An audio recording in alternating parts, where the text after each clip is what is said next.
तर नमस्कार, नवीन विचार या पॉडकास्टच्या एका नवीन एपिसोडमध्ये मी ओमकारचं स्वागत करतो. आणि आज आपल्यासोबत ठाण्यातील एक समाजसेवक आहेत, त्यांचं नाव आहे अजय जया. तर अजय जयांची ओळख ठाण्यामध्ये खूप लोकांना असेल की अजय जया कोण आहेत ॲज अ व्यक्ती. आणि ठाण्यामध्ये खूप त्यांनी कामंसुद्धा केलेली आहेत ठाण्यातल्या लोकांसाठी, किंवा त्यांनी पोलिसांच्या विरोधात किंवा भरपूर लोकांसाठी, म्हणजे असं लोकांना माहिती देण्यासाठी की आपल्या हक्काचा कायदा कुठला आहे आणि काय काय आपण करू शकतो त्याचबद्दल.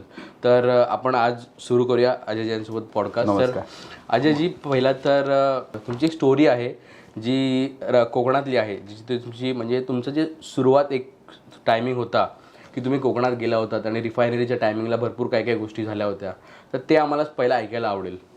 2017मध्ये नाणार रिफायनरी जेव्हा तो प्रकल्प तिथे येणार होता, म्हणजे तेव्हा गावकरी लोकांना असं म्हटलं होतं की MIDCसाठी ती जागा ॲक्वायर करतायत म्हणून. तिकडचे गावकरी लोकांना त्याबद्दल काही जास्त माहिती नव्हती. तेव्हा मी, विक्रांत कर्णिक आणि राजेंद्र फातर्फेकर आणि इतर लोक आम्ही कोकणात गेलो. तेव्हा गणपतीचं हे होतं आपला दिवस, आणि गणपतीचं दिवस. आणि तेव्हा आम्ही गावोगावी जाऊन त्यांना रिफायनरीबद्दल माहिती दिली, कारण गावातल्या लोकांना रिफायनरी हा काय आहे गोष्ट याबद्दल काही माहिती नव्हतं त्यांना. रिफायनरीबद्दल आम्ही त्यांना व्यवस्थित माहिती दिली. रिफायनरी जे कंपनीज आहे, रिफायनरी जेव्हा आपण हे करतो, फक्त त्यांनी त्या रिफायनरीचा जो बॅड हे काढण्याकरता, म्हणजे चुकीचं हे होऊ नये म्हणून त्याला ग्रीन रिफायनरी असं नाव दिलेलं आहे. ॲक्च्युली रिफायनरी हा काय म्हणतात त्याला, निसर्गासाठी तो हानिकारकच आहे. रिफायनरीमध्ये काय होतात, क्रूड ऑइल जे आहे रॉ, ठीक आहे, ते रिफाईन केले जातात. त्याच्यामधून प्लास्टिक आणि बाकी इतर बाय प्रोडक्ट्स निघतात आणि त्याच्यातून रिफाईंड ऑइल जे आहे, पेट्रोल, डिझेल, हे काढले जातात. हे ऑइल जे आहे ते इतर आपल्या या देशात तर उत्पन्न होत नाही, ते सौदी अरेबिया आणि किंवा गल्फ देशामध्ये तो ऑइल निर्माण होतो. पण त्या देशामध्ये तो रिफायनरी न लावता कोकण किंवा आपल्या देशात ते रिफायनरी करतात. आणि हा रिफायनरीचा मेन हेतू काय असतो की इथून ते बाय प्रोडक्ट म्हणजे क्रूड ऑइल आपल्या देशात आणायचं, त्यानंतर त्याला रिफाईन करणार. ते रिफाईन करताना ते ऑइल आणि हे, आणि परत ते जे ऑइल निघणार आहेत ते आपल्या देशाचं वापरण्यासाठी नाही आहे, तो इतर देश, डेव्हलप कंट्रीज आहे, एक्सपोर्ट होणार त्यांच्यासाठी. कारण आत्ता ही 27,000 करोड लिटर्स जे आहेत ते आपण रिफायनरी, आपला जो रिफायनरीज आहेत म्हणजे देशामध्ये, ते रिफायनरी आपण एक्सपोर्ट करतो. म्हणजे आपल्याला जेवढे ऑइल गरज आहे ना, तेवढे तर आपण स्वतःसाठी आहेत आपल्याकडे भरपूर. पण आता हा जो नवीन रिफायनरी येणार आहे त्याच्यातून अजून एक्सपोर्ट करण्यासाठी, पण आपल्यासाठी ते आपण करत नाही. पण अशा प्रकल्प जे बनवले जातात ह्याचा मेन हेतू हे आहे की जे डेव्हलप कंट्री आहेत ना, ते कंट्री असे रिफायनरीज त्यांच्या देशात ते करायला बघत नाही. कारण तिकडचे पॉलिटिकल पार्टीज किंवा तिकडचे पॉलिटिशियन खूप एज्युकेटेड आहे आणि त्यांना या सगळ्या गोष्टी माहिती आहेत. म्हणून ते इकडचे आपले जे राजकारणी असतात त्यांना फायदा आणि या सगळ्या गोष्टी देण्याकरता, म्हणजे त्यांच्याकडून ते कन्व्हिन्स करून लोकांवरती लादले जातात असे प्रकल्प.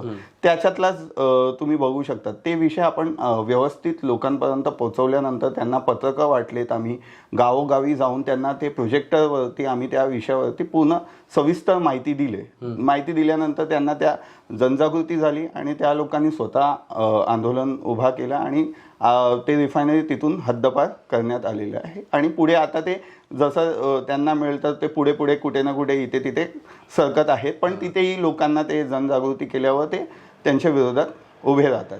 तर रिफायनरी हा मुळात गोष्ट चुकीचं आहे, पण त्याला असं हे रॅप करण्याचा चांगलं आहे असं दाखवण्याकरता त्याच्यासाठी ते काय करतात, आता अंबानीचं जो लग्न किंवा त्यांचा जो कार्यक्रम आहे ते त्यांनी तिथे हे केलेले आहेत. पण ते दाखवताना पिक्चरायझेशन कसं करतात, रिफायनरीचं रिअल फोटोज बघा ना, ते कसे कंपनीज दिसतात, किती पोल्युशन्स, काय गोष्टी तिथे घडतात. पण ते व्हिडिओज न दाखवता कुठेतरी ते जागा एवढी मोठी ॲक्वायर केलेली आहेत ना, कमीत कमी ते 10,000 एवढे एकर्स ते ॲक्वायर करतात. म्हणजे असं नाही की छोटंसं जागा ॲक्वायर करतात, मोठ्या प्रमाणे ते जागा ॲक्वायर करतात. आणि ॲक्वायर केल्यानंतर त्या जागेमध्ये कुठेतरी एका बाजूला खूप काय झाडं आणि हे सगळं लावून त्यांनी त्या पिक्चरायझेशन असं करतात किती सुंदर आहे, पण एका बाजूला त्याच निसर्गाला त्या हानी पोहोचवणारा प्रकल्प तिथे असतो.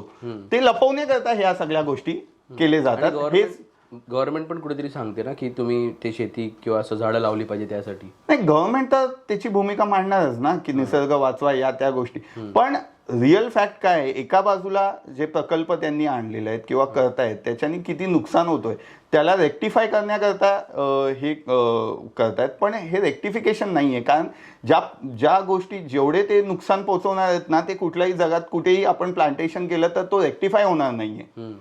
ठीक आहे, तसंच सोडलं असतं तरी तो प्रॉपर राहिलं असतं, पण जेवढे नुकसान ते करणार ते रेक्टिफिकेशन तिथे होणार नाही.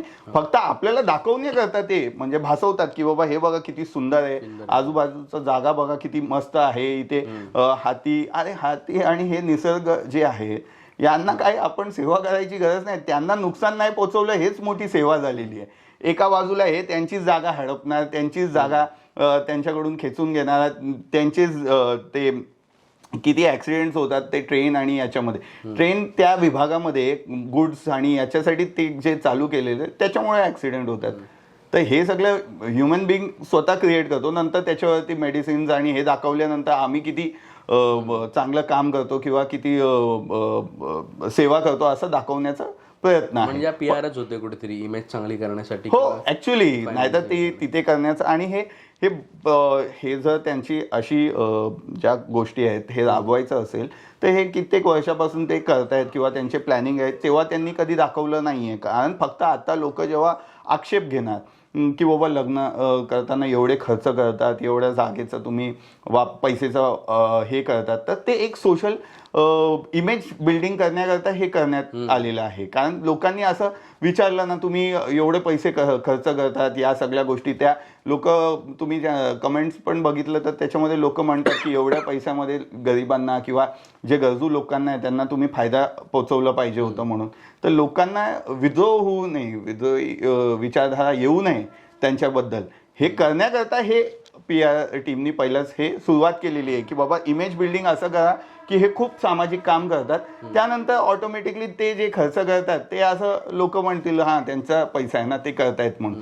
त्यांचा पैसा नाही आहे, ते जे रिफायनरीज किंवा ज्या गोष्टीचं नुकसान करून जे पैसे घेत आहेत ना त्याच्यातून ह्या गोष्टी घडत आहेत.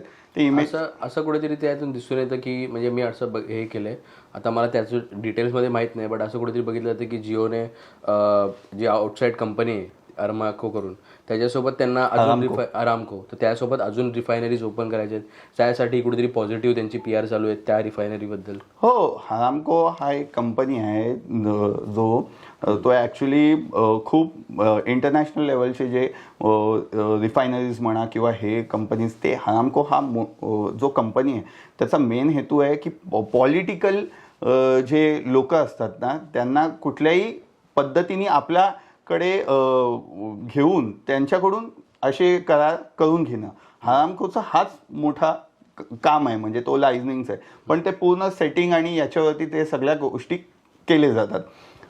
अरामको कंपनी बरोबर यांनी जेव्हा ॲग्रीमेंट केलेले आहेत त्यांनी 2-3 प्रकल्प याच्या पहिला पण असं सुरुवात करण्याचा प्रयत्न केलेले आहेत, पण त्यांचं तो फायनान्शियली डेप्थमध्ये आहेत अरामको हा कंपनी. पण ते भासवण्याकरता की आम्ही हे फंड्स आणतो हे ते आपल्या इकडचे पॉलिटिशियन जे आपल्या देशातल्या जे कमजोर पॉलिटिशियन आहेत ज्यांना पैसेचा खूप लालच आहे त्यांना ते त्यांच्या हातात घेतात, त्यांना वेगवेगळ्या पद्धतीने, फक्त पैसा नाही आहे, प्रत्येक गोष्ट ते पुरवतात त्यांना, आर्थिक ताकद म्हणा किंवा दुसऱ्या पद्धतीचं ताकद जे काय त्यांना गरजेचं आहे ते त्यांना पुरवतात. ते सत्तेवर आल्यानंतर त्यांच्याकडून या सगळ्या गोष्टी करून घेतात. अरामको हा कंपनी हा याचं कामच आहे की पॉलिटिकल लोकांना आपल्या ताब्यात घेऊन त्यांच्याकडून जे त्यांना जसं पाहिजे त्या पद्धतीने लॉ अँड रूल्स बनवून ते लँड एक्वायर करा. कारण जमीन हाच मेन रिसोर्स आहे. याच्यासाठी आवाज कोण उचलणार? इतर लोक म्हणजे जे गावकरी लोक आहेत ते विरोध करणार. तर त्यांना गप्प बसवण्याकरता पहिल्या टप्प्यात ते पॉलिटिशियन, दुसऱ्या टप्प्यात ते तिकडचे जे सामाजिक म्हणा किंवा जे बाबा किंवा हे असतात ना ज्यांचं लोक फॉलोअर्स खूप असतात त्यांना ताब्यात घेऊन त्यांच्याकडून ह्या सगळ्या गोष्टी करून घेण्याचा प्रयत्न असतात आणि तसंच ते पॅटर्न चालत असतो. आता अजयजी दुसरा एक विषय होता, त्या विषयाबद्दल आम्हाला आणि खूप जणांना माहितीची गरज आहे आणि ते आम्हाला असं कळलं की तुम्हीच खूप चांगल्या प्रकारे सांगू शकता. तर RTI हा विषय आहे आणि ह्या नियमाबद्दल किंवा ह्याच्याबद्दल थोडी आम्हाला माहिती हवी आहे तुमच्याकडनं. RTI हा राईट टू इन्फॉर्मेशन ॲक्ट 2005 हा सिम्पल ॲक्ट आहे, काय कॉम्प्लिकेटेड ॲक्ट नाही आहे. जे काय डॉक्युमेंट्स आहेत ते सरकारी डॉक्युमेंट्स म्हणा, जे पब्लिक डोमेनमध्ये अवेलेबल असले पाहिजेत, जे वैयक्तिक नसलं पाहिजे, म्हणजे वैयक्तिक कोणाचं डॉक्युमेंट सोडून बाकी ज्या टेंडर्स डॉक्युमेंट, ज्या काही कामं सरकार करते, ती महानगरपालिका असू दे किंवा भारत सरकार असू दे, जे डॉक्युमेंट्स असे आहेत जे डिफेन्स रिलेटेड नाही आहे, बाकी सगळ्या डॉक्युमेंट्स पब्लिक डोमेनमध्ये जे अवेलेबल असले पाहिजेत ते डॉक्युमेंट्स आपल्याला बघण्याकरता किंवा काढण्याकरता ते आपण RTI मार्फत ते काढू शकतो.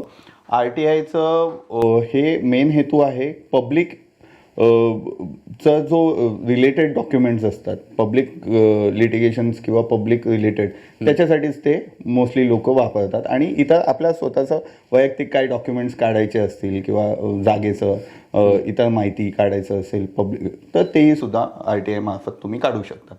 RTI ॲक्टिव्हिस्ट किंवा RTI असं म्हटलं जातं, ते चुकीचं आहे असं मला वाटतं.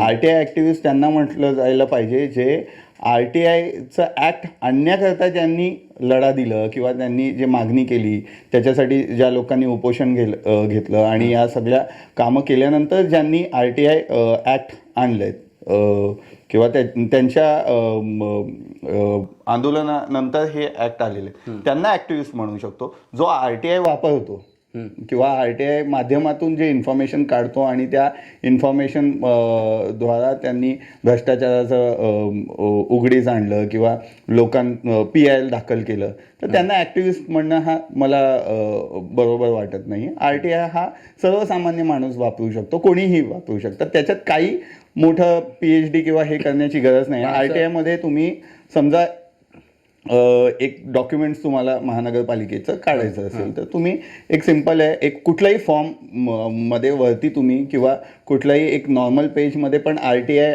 ॲक्ट अंतर्गत म्हणून तुम्ही लिहून त्याच्यात तुम्ही तुमचं जे काय माहिती तुम्हाला पाहिजे ते माहिती तुम्ही तिथे लिहून त्यांना 10 रुपयाचं स्टॅम्प लावून ते तुम्ही सबमिट केलं तर विथिन 30 days ते त्या विषया संदर्भात तुम्हाला माहिती देतात. जी संबंधित डिपार्टमेंट आहे ते तुम्हाला त्याबद्दल माहिती देते. पण मग ते नागरिक कशा प्रकारे त्याचा वापर करून घेऊ शकतात? आता ते नागरिक कशा प्रकारे वापरतात म्हणजे आता तुम्हाला ज्या गोष्टी माहिती पाहिजे, आता समजा तुमच्या विभागामध्ये गटर किंवा कुठलाही सुशोभीकरणचं काम चालू असेल तर त्याचं किती बजेट आहे, कोणी कॉन्ट्रॅक्ट घेतलं, त्याचं किती कालावधीपर्यंत तो काम चालणार आहे, याची सगळी माहिती तुम्हाला जर घ्यायचं असेल तर तुम्ही तिकडच्या विभागाला माहिती मागितलं तरी ते देऊ शकतात. पण कधी कधी ते नाकारतात किंवा ते माहिती पूर्णपणे देत नाही, तर माहिती अधिकारांतर्गत तुम्ही ते माहिती काढू शकतात. आता ते मोस्टली लोक काय करतात, त्यांना वैयक्तिक जे त्यांचा हेतू असतो की माहिती काढल्यानंतर त्याच्यात काय फायदा आणि हे असे जास्त लोक त्याच्या करता वापरतात. पण मोस्टली मी जर माहिती अधिकार कुठल्याही विषयावरती मला माहिती नसतो तर माहिती अधिकार टाकून त्या माहिती घेण्याचा प्रयत्न मी करत असतो आणि त्या माहिती अनुषंगाने मला ज्या गोष्टी चुकीचं वाटत असेल समाजामध्ये किंवा त्याच्यामध्ये काय गडबड केलं असेल, कारण आपल्याला माहितीच नसेल त्या विषयावरती कोणी टेंडर काढलंय, कोणी काम करतोय, त्याच्यामध्ये काही चुकीच्या पद्धतीने काम चालू आहे, तर ते माहिती अधिकारांमध्ये उघडीस आल्यानंतर त्याचा आपण पाठपुरावा करून त्याच्या विरुद्ध आपण तक्रार देऊ शकतो सामान्य नागरिक म्हणून आणि कोर्टात सुद्धा आपण जाऊ शकतो. आणि या सगळ्या गोष्टीसाठी ते माहिती अधिकार आपण वापरतो. माहिती अधिकारचा गैरवापर खूप मोठ्या प्रमाणे होत असतो, कारण माहिती अधिकार लोकांना असं वाटतं की बाबा माहिती दिलंय म्हणजे आता एक एक्झाम्पल मी तुम्हाला सांगतो. ठाण्यामध्ये कुठल्याही कॉन्ट्रॅक्टच्या विषयावरती तुम्ही माहिती अधिकार टाकलेत तर तिकडचे कॉन्ट्रॅक्टर एकदम टेन्शनमध्ये येतात आणि जे तक्रार नाही, जो माहिती अधिकार टाकतो त्याला ते संपर्क करतात आणि त्याला आमिष दाखवतात पैसे आणि या सगळ्या गोष्टी. एकंदरीत समजा आपल्या आता माझा एरिया आहे बरोबर, तर माझ्या एरियाच्या बिल्डिंगच्या बाहेरचा एखादा रस्ता नवीन बनतोय बरोबर. तर त्या रस्ता बनायला किती रुपयाचा कॉन्ट्रॅक्ट निघाला आणि कितीचं काम झालं, काय झालं, कसं झालं, ह्याची मी माहिती घेऊ शकतो. हो, पहिला तर विषय असा आहे ना, जेव्हा हे सगळं कामं होतात ना, महानगरपालिकेचं म्हणा किंवा कुठलाही कामं, सरकारी कामं, तर त्यांनी स्वतः पहिला एक बोर्ड लावायला पाहिजे होतं की बाबा हे काम ह्या टेंडर याला दिलेले आहेत, एवढा वेळ कालावधीत तो काम होणार आहेत, याचे बजेट एवढे आहेत, याच्यामध्ये काय काय आहेत, हा बेसिक इन्फॉर्मेशन त्यांनी तिथे दिलं पाहिजे किंवा एक बोर्ड्स लावले पाहिजेत. ते कधीही लावत नाही कोणी, कुठलाही अधिकारी. ते जाणून बुजून लपवण्याचा प्रयत्न करतात, कारण त्या गोष्टी जेव्हा लोकांच्या नजरेत येईल तर लोक तेव्हा त्यांना कळणार की बाबा हा गटाराचं काम 25 लाख रुपयाचं निधीतून होत आहे आणि तुम्हाला माहिती आहे हे गटारचं काम ज्या पद्धतीने होतोय तो 5 लाखाचं पण नाहीये. कारण सगळ्यांना माहिती आहे सिव्हिल वर्क हा खूप मोठा रॉकेट सायन्स नाहीये. कारण आपण स्वतः आपल्या घरातल्या गटर आणि इतर जे फॅब्रिकेशनचं काम आहेत ते आपण करत असतो. बांधकाम व्यवसायामध्ये खूप लोक असतात, तर त्यांना माहिती आहे हा कॉन्ट्रॅक्ट जास्त जास्त 5-6 लाख रुपयामध्ये होणारा काम आहेत, पण ते 25 लाखामध्ये, तर तो एक्सपोज होणार म्हणून ते त्या गोष्टी लपवण्याकरता ते लावतच नाहीये. पहिला तर त्यांनी लावलं पाहिजे, त्यांचं हेतू जर क्लिअर असेल तर हे पहिल्या टप्प्यात ते लपवतात. दुसरं याच्यामध्ये आपल्याला नशिबाने हा माहिती अधिकार 2005 मध्ये हा कायदा आलेला आहे, तर त्या कायदा अंतर्गत आपण ते मागणी करू शकतो. पण जेव्हा आपण मागणी करतो याच्यामध्ये मोस्टली काय होतं, माहिती अधिकारामध्ये मीही सुद्धा एकदम जास्त काम केलेलं नाही आहे. माहिती अधिकार हा बेसिक मला त्याच्याबद्दल नॉलेज होतं, तर मी माहिती जेव्हा कुठल्याही विषयावरती टाकतो ना, तर हा माहिती अधिकारचं अधिकारी म्हणा कोणीही, तर ते जेव्हा त्याच्यामध्ये काय प्रॉब्लेम असतात ना, म्हणजे त्या डॉक्युमेंट्समध्ये किंवा हे, तर ते टाळण्याकरता खूप प्रयत्न करतात की बाबा आमच्याकडे हे डॉक्युमेंट नाही आहे, आमच्याकडे लोक नाही आहेत, आता कधी तुम्हाला पाहिजे, तर लोक थकून जातात. कारण हा सामाजिक विषय असतो ना. मग हा जो आरटीआयचा विषय आहे हा तुम्ही एकतर गव्हर्नमेंट असते, जो म्युन्सिपाल्टी असते ते म्युन्सिपाल्टीकडे तुम्ही टाकता बरोबर? नाही, ज्या डिपार्टमेंट रिलेटेड असेल त्या डिपार्टमेंटमध्ये आपण देऊ शकतो. डिपार्टमेंट रिलेटेड तुम्हाला टाळाटाळी करतात? हो, ते जर समजा मोस्टली काय होतो की मोस्टली व्यापक स्वरूपाचं माहिती जेव्हा आपण मागतो तेव्हा ते उत्तर देतात हा व्यापक स्वरूपाचं माहिती आहे म्हणून. तर आपण व्यवस्थित एका विषयावरती मागणी केलं तर त्यांना ते लक्षात येतं. त्यांना म्हणजे मी ते त्याच्यामध्ये स्पेसिफाय असं करतो की त्याच्यातला जो भ्रष्ट आहे म्हणतो, जे नॉर्मल आहे, जे चांगले आहेत त्याबद्दल आपण म्हणत नाही, जे भ्रष्ट आहे त्याच्यामध्ये जे गडबड केलेले आहेत त्या फाईल देण्याकरता खूप टाळाटाळी करतात. त्या याच्यामध्ये आपल्याला तेव्हा लक्षात येतं. आणि त्याच्यात काय होतं, समजा आपण माहिती अधिकार एका संबंधित कामाबद्दल माहिती दिली तर तो कॉन्ट्रॅक्टर आपल्याला अप्रोच करतो. कारण त्यांचं काय असतो, त्यांच्या डोक्यात असं गेलेले आहेत की माहिती अधिकार लोक कशा करता वापरतात ब्लॅकमेलिंगसाठी किंवा त्यांचा हेतू काय आहे समजण्याकरता आहे ना, ते अधिकारी त्या कॉन्ट्रॅक्टरला त्या ज्यांनी माहिती अधिकार टाकले त्याला कॉन्टॅक्ट करायला सांगतात आणि ते इतर लोक आपल्याला कॉन्टॅक्ट करतात. म्हणजे ते अधिकारी पण त्याच्यामध्ये हो. जेव्हा फाईलमध्ये कुठेही गडबड असेल ना तेव्हा या व्यवस्थामध्ये या पद्धतीने काम केले जातात. माहिती अधिकार हा सिंपल आहे की बाबा तुम्हाला कुठलीही माहिती मागितली तर तुम्ही माहिती दिलं पाहिजे होतं, पण तो अधिकारी किंवा या सिस्टम मधले जे लोक त्याच्यामध्ये संबंधित असतात तर त्यांना माहिती असतो हा माहिती त्यांच्यापर्यंत पोहोचलं तर त्याच्यात खूप काही गडबड होऊ शकतं, त्यांचे बिल्स रोखले जाऊ शकतात.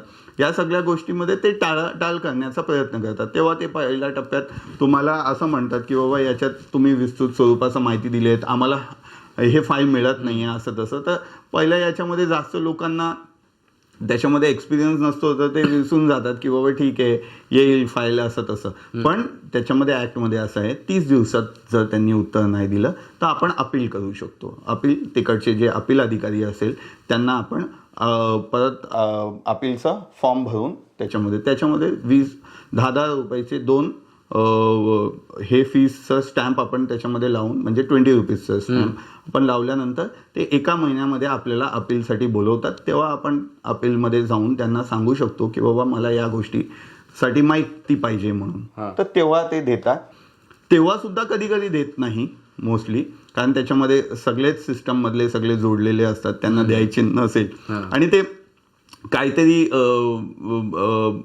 फालतू कारण सांगून त्याच्यात टालमटाल करतात. आणि तर तसं झालं तर आपण आता महाराष्ट्रामध्ये किंवा आपण नवी मुंबई आणि ठाण्यामध्ये काम करतो तर आपण कोकण भवनात तिथे अपील करू शकतो. थर्ड फायनल हे परत तिथे करायचं. तरी तुम्ही किती RTI तुम्ही टाकलेत आतापर्यंत? नाही, तसं बघितलं तर मी तर RTI ऑफिशियल 10 रुपयाचं जे हे केलं असेल तेच 20-25 हजार रुपयेपर्यंत मी खर्च केलेले आहेत. तर RTI असं बघितलं तर 1000 RTI मी टाकलेले आहेत. मग ह्या जेवढ्या तुम्ही RTI टाकल्या त्यापैकी किती कॉन्ट्रॅक्टरनी तुम्हाला कॉन्टॅक्ट केला आणि तुम्हाला काही ऑफर देण्याचा प्रयत्न किंवा असं काय? RTIचं स्टार्टिंगमध्ये जेव्हा मी RTI टाकलं तेव्हा या गोष्टी घडत होत्या. आता कोणी हिंमत करत नाही मला फोन करायचं. तेव्हा असं होतं की ज्या विषयावरती मी माहिती अधिकार टाकायचं होतं, दुसऱ्याच दिवशी त्या कामाचा जो कॉन्ट्रॅक्टर आहे किंवा इतर त्यांचे कोण मित्र असतील ते मला अप्रोच करायचा प्रयत्न करायचे. तेव्हा मग नवीन होतो, मला त्या गोष्टी मला काही कळलंच नाही की बाबा मी माहिती अधिकार त्या अधिकारीला दिलेले आहेत, त्या अधिकारीचं टेबलमध्ये पोचलाय आणि 1 महिन्यात त्याचा माहिती तो देणार, पण 5 दिवसात तिथून काय उत्तर आलेलं नाही आणि इथून हे लोक मला हे करतात. म्हणजे त्यांना असं वाटायला लागलं की माहिती अधिकार टाकलं की म्हणजे काहीतरी यांचा हेतू असेल. तर पहिला याच्यामध्ये मी त्यांना टाळलं की बोललो मला काय त्या विषयाबद्दल समजून घ्यायचं आहे, मी समजून घेणार आहे, तुम्ही मला परत कॉन्टॅक्ट करू नका म्हणून. अशा पद्धतीने मी हाताळलेलं आहे. त्यानंतर खूप विषय आपल्याला माहिती मिळालं. पहिल्याच टप्प्यामध्ये जेव्हा त्या लोकांनी असं थांबवायचा प्रयत्न केलं किंवा तुमचा हेतू काय, तर मी बोलायचो की बाबा मला हे या गोष्टीबद्दल समजायचं आहे की काय कितीमध्ये हे कामं होत आहेत या सगळ्या गोष्टी. तर सध्या आपण ही पॉडकास्ट आता इथे संपूया सध्यापुरती, कारण ही खूप लेंदी झालेली आहे. कारण आपल्या इकडे विषयाची कमी नाही आहे आणि तुमच्याकडनं विषय जाणून घेण्यासाठी खूप विषय आहेत. ते आपण पुढे जाऊन नक्कीच अजून एक पॉडकास्ट आपण घेऊ तुमच्यासोबत. पण सध्यापुरती आपण ही पॉडकास्ट संपूया. खूप छान वाटलं सर तुमच्यासोबत बोलून. थँक्यू ओमकार. आणि या पुढे पण आपण जे काय लोकांपर्यंत विषय मांडायचे आपण प्रत्येक टायमाला मांडत जाऊ तुमच्याबरोबर. आज आपण हे पॉडकास्टमध्ये मलाही खूप आनंद वाटला तुमच्याबरोबर बोलताना. पुढेही आपण अशा पद्धतीने काम करत जाऊ आणि आशा आहेच आम्हाला की नवीन नवीन असे जसे तुम्ही विषय केलेत तसे आम्हाला भेटतीलच पुढे सुद्धा. नाही, 100%. आणि खूप विषय आता आपण लोकांसमोर मांडणार आहेत, तेही तुमच्यासोबत आपण शेअर करूया.